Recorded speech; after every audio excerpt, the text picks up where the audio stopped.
el programa anterior hablamos sobre cierta beca para artistas, intelectuales y académicos amenazados por el régimen.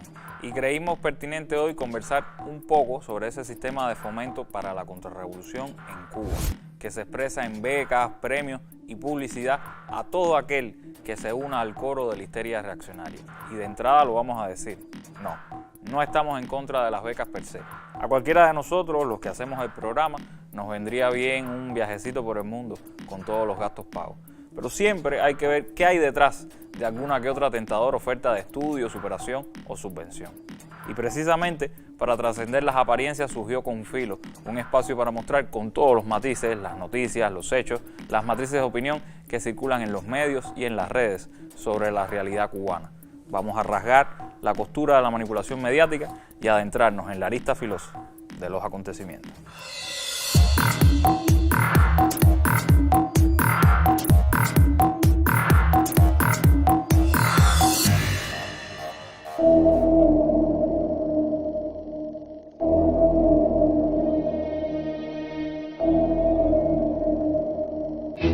¿Cómo te enteraste de la convocatoria de la beca? Me enteré por un tuit de la embajada de ustedes. Yo estaba en una cafetería y se me acercó un señor rubio, el alto, que se llamaba John, y fue que me dijo de este proyecto. Bueno, yo me enteré por una reseña, una excelente reseña que hizo el mejor medio que hay en Cuba, que hace periodismo en Cuba, El Toque. ¿Con qué frecuencia te sientes amenazado? Yo me siento amenazado todos los días, especialmente martes y jueves antes de la novela. ¿A cuántas marchas te han obligado a ir? A mí me han obligado a ir a todas las marchas del 28 de enero, a todas las marchas de las antorchas. Y ahí es atentar contra mi vida porque lo que hay es puro pirómano ahí. ¿Qué proyecto quieres desarrollar? Periodismo, pero un periodismo diferente, alejado de los intereses de la cúpula, digamos, que sea más de la historia de la gente, pero que me permita al mismo tiempo crecer profesionalmente y ganar un premio de esos que se dan todos los años, premio Gabo. Háblame de tus ideales políticos, cuéntame un poco de tus opiniones. Básicamente está la izquierda, está la derecha, pero lo que yo creo es que debemos trabajar en un balance, lo que se dice buscar un centro, ¿entiendes? Eso es lo que yo creo que tenemos, porque está muy polarizado el ambiente político y los extremos al final se tocan, ¿no? ¿Participaste en el tuitazo SOS Cuba? Bueno, yo retuiteé a Don Omar, retuiteé a Daddy Yankee. Desde ese día mi vida ha cambiado de una manera. Yo el otro día estaba a 4 cuadras de mi casa y había una patrulla. Yo me sentí acosada. Pero ¿cuáles son las condiciones de la beca? Bueno, las becas son 6 meses en la Florida con todos los gastos pagos, cómodos, sin ningún problema. Lo que dentro de 6 meses te regresas para Cuba porque, bueno, la beca es de liderazgo y fuera del país no nos sirve. ¿Qué piensas de Confilo? No, Confilo es sin duda el peor programa de televisión cubana. Es el antiperiodismo, no hay matices. Vaya, yo diría que cualquiera lo pudiera hacer mejor. ¿Qué es Confilo? Considérense becados.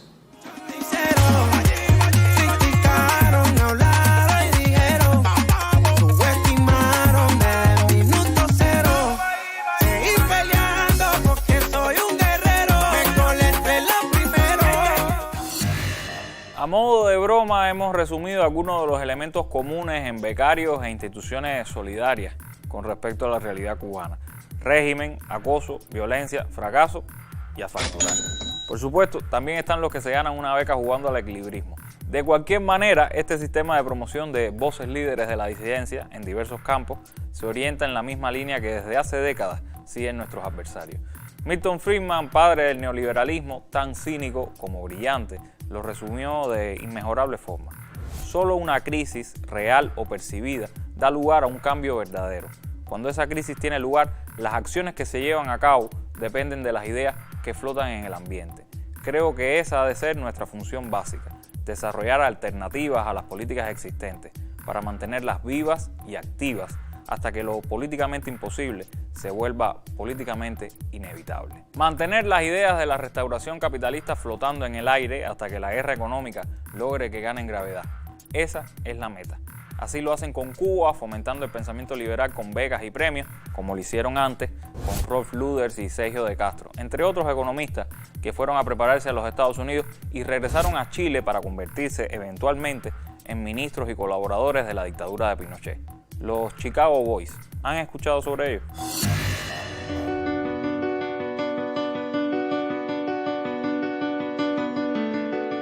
Teníamos una relación de camaradería enorme.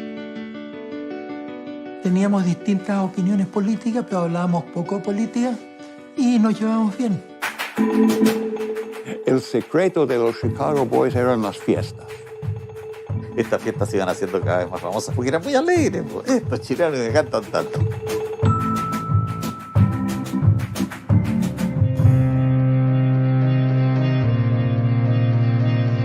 Chicago era una escuela distinta.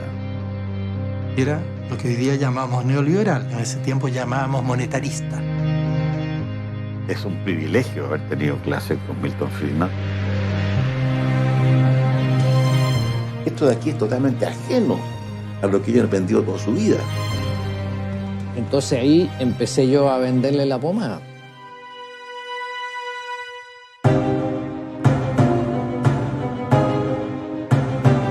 No hay medidas correctivas que sean indoloras. Y si no hay nadie que te diga, cuidado con los costos. Libertad para hacer cosas bien y para hacerlas mal. ¿Por qué en Chile se da este fenómeno un poco único de esta unión tan estrecha entre los militares y estos economistas?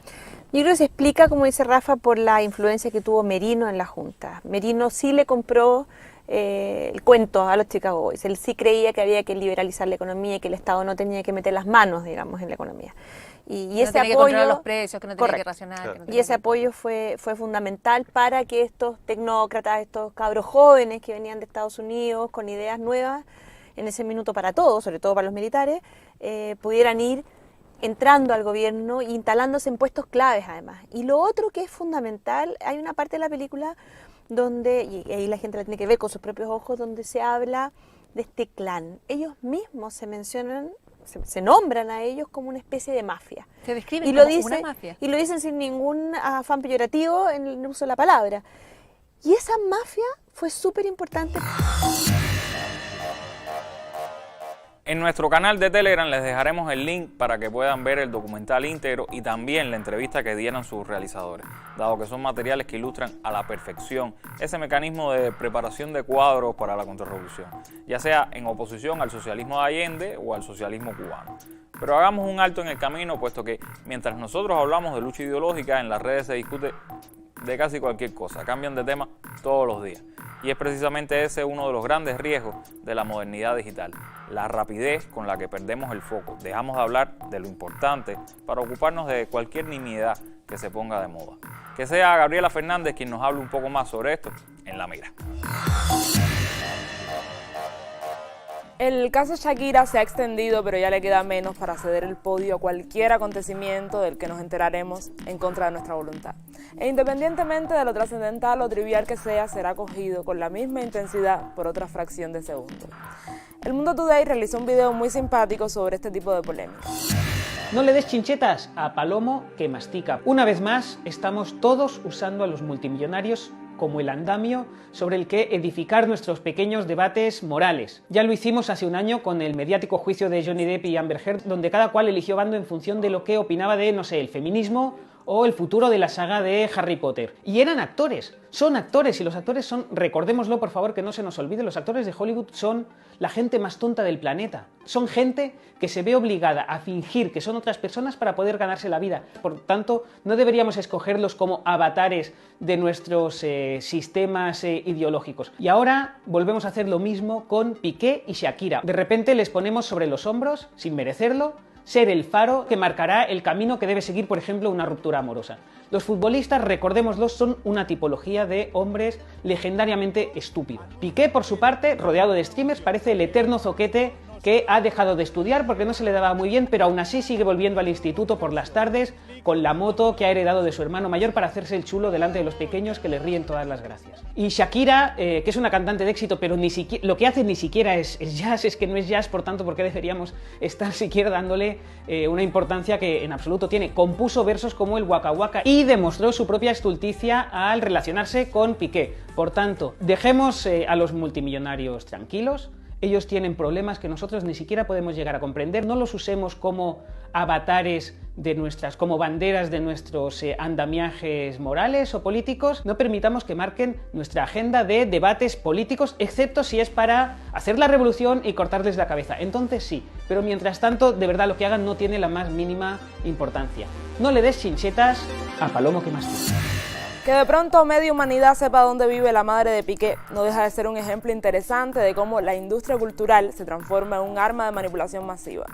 El nivel de influencia que generan estos artistas y deportistas de mercado, sumado al poder de amplificación de las redes digitales, puede hacer que algo que jamás nos interesaría se fusione con nuestras luchas y códigos personales. Así se va construyendo la opinión pública desde el Internet, haciendo que identifiquemos nuestros propios intereses con cuestiones totalmente ajenas y fugaces.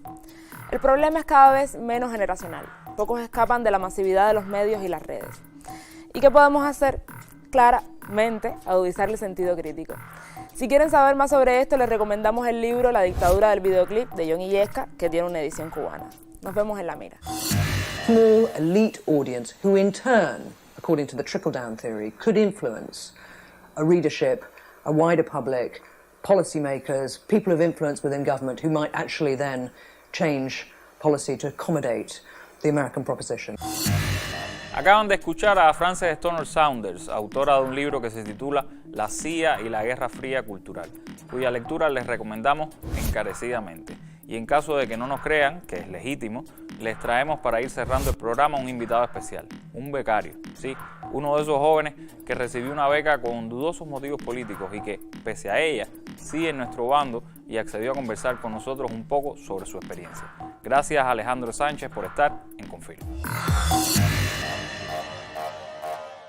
Un saludo tengan todos los televidentes de Confirmo. Mi nombre es Alejandro Sánchez Fernández, soy estudiante de Historia en la Universidad de La Habana y fui becario del programa de formación de líderes para jóvenes cubanos organizado por la ONG estadounidense World Learning en el verano del año 2015. Este curso fue la primera edición de un programa de 2 años mediante el cual decenas de adolescentes cubanos asistimos a Estados Unidos con el fin de adiestrarnos en habilidades de liderazgo para ponerlas en práctica una vez regresáramos en el país mediante el desarrollo de proyectos comunitarios enfocados en la solución de problemáticas locales. Entre las múltiples actividades que desarrollamos en el curso estuvieron clases de diferentes materias: oratoria, inglés, liderazgo, visita a lugares históricos asociados al origen de Estados Unidos como nación independiente, un tiempo de estadía en casa de familias anfitrionas. También tuvimos contacto con organizaciones no gubernamentales que desarrollan labores sociales en las comunidades y también, por qué no decirlo, tuvimos interacción con funcionarios de alto nivel del Departamento de Estado, lo cual puso en evidencia el financiamiento que el gobierno norteamericano concedía a los programas de esa naturaleza.